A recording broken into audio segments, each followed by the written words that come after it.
Зачем нужно знать технологический процесс пайки? И да, всем привет, как всегда.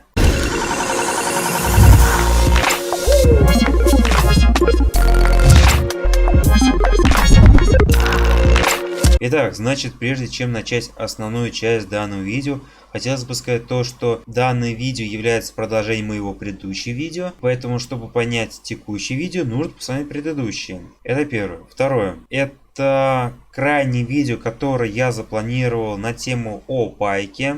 Теперь можем перейти к основной части данного видео.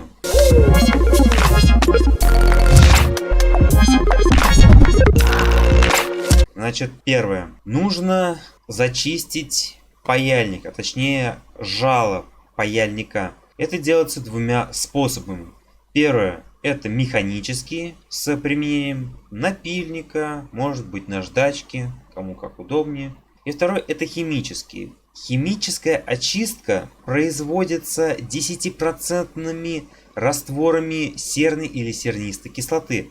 Да, конечно, паяльник должен быть уже предварительно нагрет до рабочей температуры, а это 50-70 градусов. Второе. После зачистки мы покрываем новым слоем флюсов. Третье. Нагреваем детали паяльником или паяльной лампы для лучшего спаивания. Четвертое.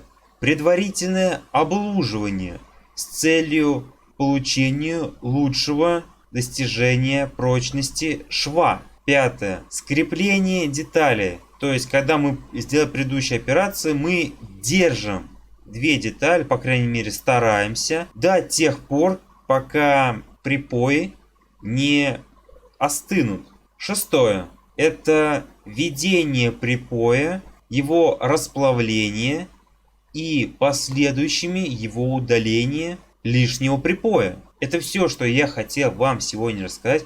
Я считаю то, что темы были очень интересными и полезными. Я буду стараться развивать эту мысль, дабы перейти к чему-то более новому, к чему-то более интересному.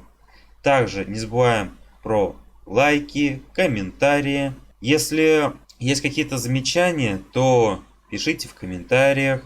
Или есть у кого-то какие-то вопросы, давайте разберем. Или хотите предложить тему для видео. Ах да, также, пожалуйста, обращайте внимание на сам YouTube канал в разделе обсуждения. Там у меня есть две записи, пожалуйста, обратите на них внимание. Не забываем бить в колокол и обращать внимание на сноски.